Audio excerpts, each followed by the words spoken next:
Assalamualaikum warahmatullahi wabarakatuh.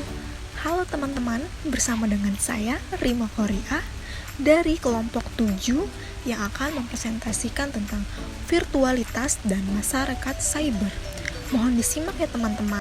Nah, dalam virtual dan masyarakat cyber terdapat materi yang akan saya bahas, yaitu yang pertama ada pengertian komunitas virtual, yang kedua tujuan dari komunitas virtual, ketiga apa sih jenis-jenis komunitas virtual itu, kemudian yang keempat aspek-aspek komunitas virtual, yang kelima pengertian masyarakat cyber, yang keenam budaya masyarakat cyber, dan yang terakhir ada faktor masyarakat cyber. Stay tune ya teman-teman. Oke, nah yang pertama ada apa sih komunitas virtual itu? Jadi, komunitas virtual adalah suatu istilah yang digunakan untuk menunjukkan pada suatu kelompok atau jaringan yang melakukan komunitas satu sama lain di dalam internet. Ini menurut Wung Song 2019. Nah, jadi di dalam komunitas virtual itu memungkinkan orang tidak hanya melakukan percakapan dengan orang lain secara real time, tetapi juga untuk terlibat dan berinteraksi dengan orang lain secara virtual. Oke, kemudian ada tujuan komunitas virtual.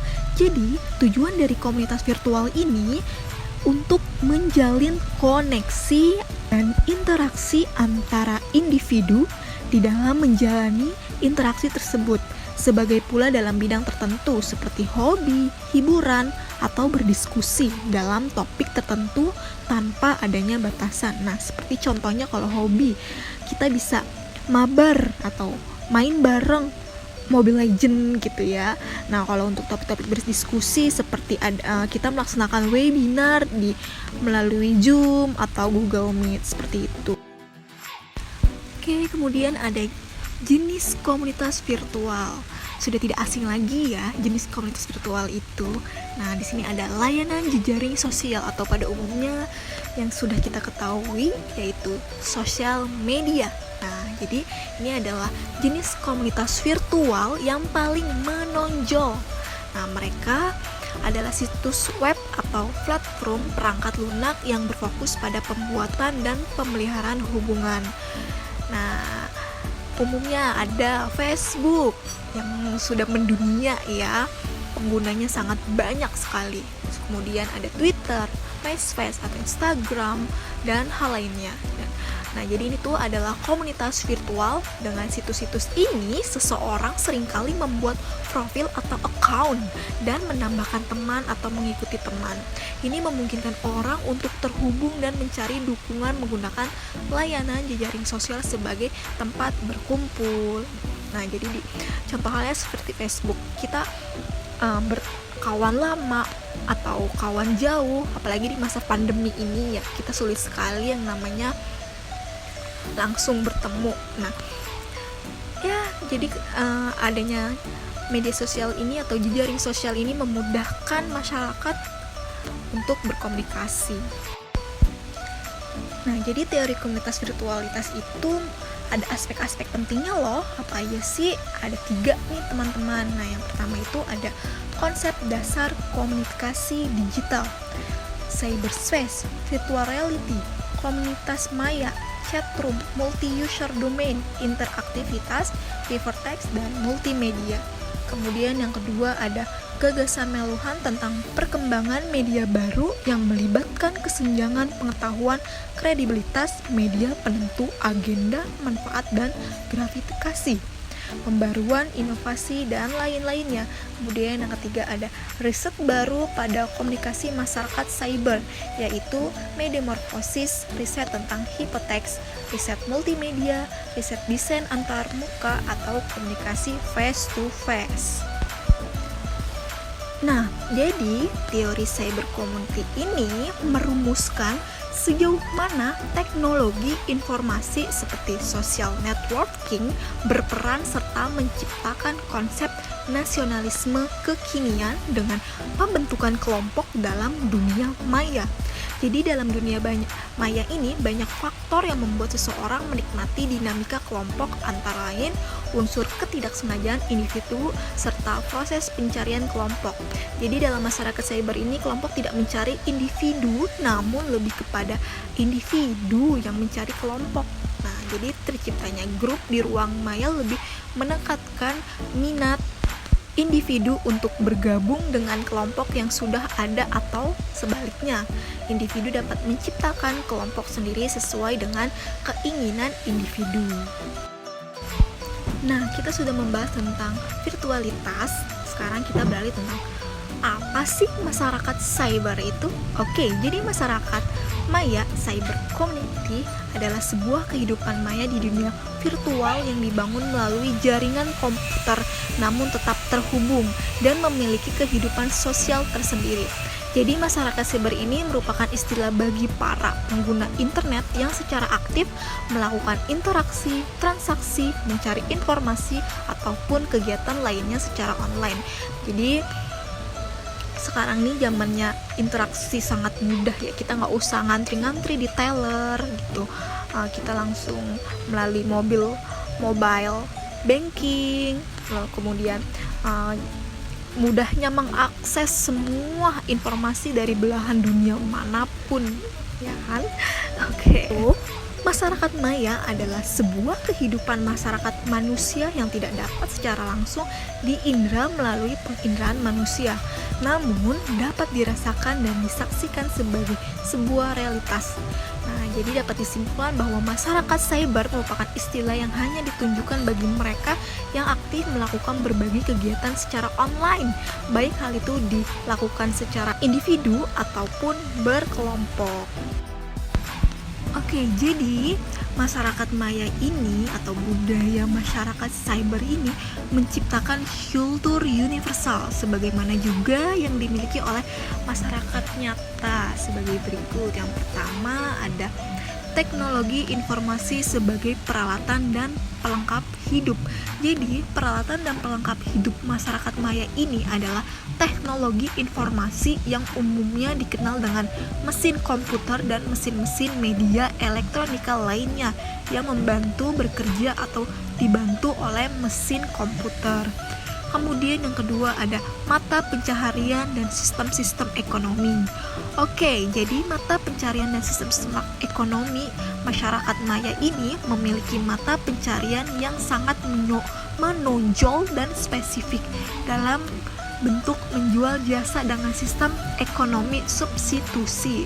Dalam hal ini misalnya penyewaan website, space untuk iklan, dan sebagainya. Kemudian yang ketiga ada sistem kelompok jaringan adalah sistem kemasyarakatan yang berkembang. Maksudnya apa sih? Nah, jadi ini adalah bentuk sistem kelompok jaringan yang ada dalam masyarakat maya. Untuk itu mereka memiliki sistem aturan yang diciptakan oleh para pemilik provider, kemudian pemilik website, pemilik produk dan jasa yang ditawarkan, dan sebagainya. Namun, sistem yang dibangun selalu menempatkan pemilik provider atau website sebagai penentu jaringan aturan dan pemilik kontrol sosial dan sebagainya. Oke, kemudian selanjutnya ada bahasa dan sistem religi kepercayaan. Oke, jadi bahasa masyarakat maya ini pada umumnya bahasa Inggris ya.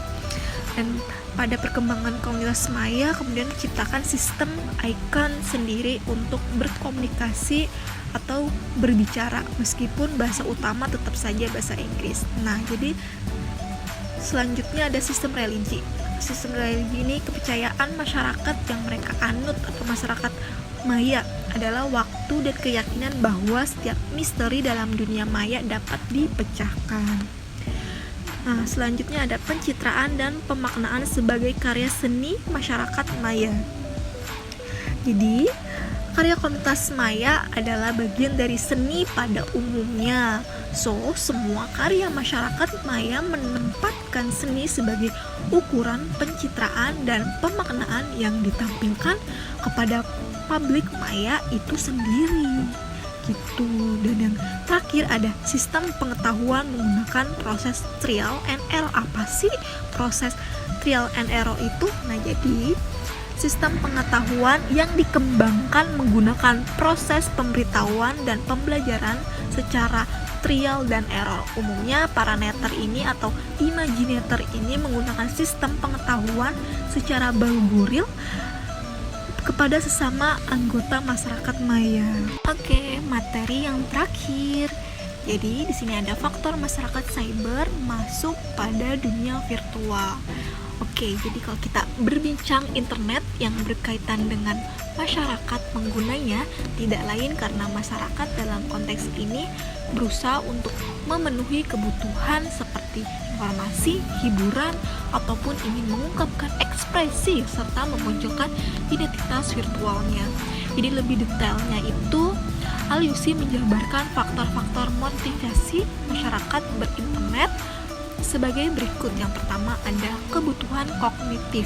Jadi kebutuhan kognitif ini yang erat kaitannya dengan kebutuhan yang berupa informasi, pengetahuan, dan pemahaman.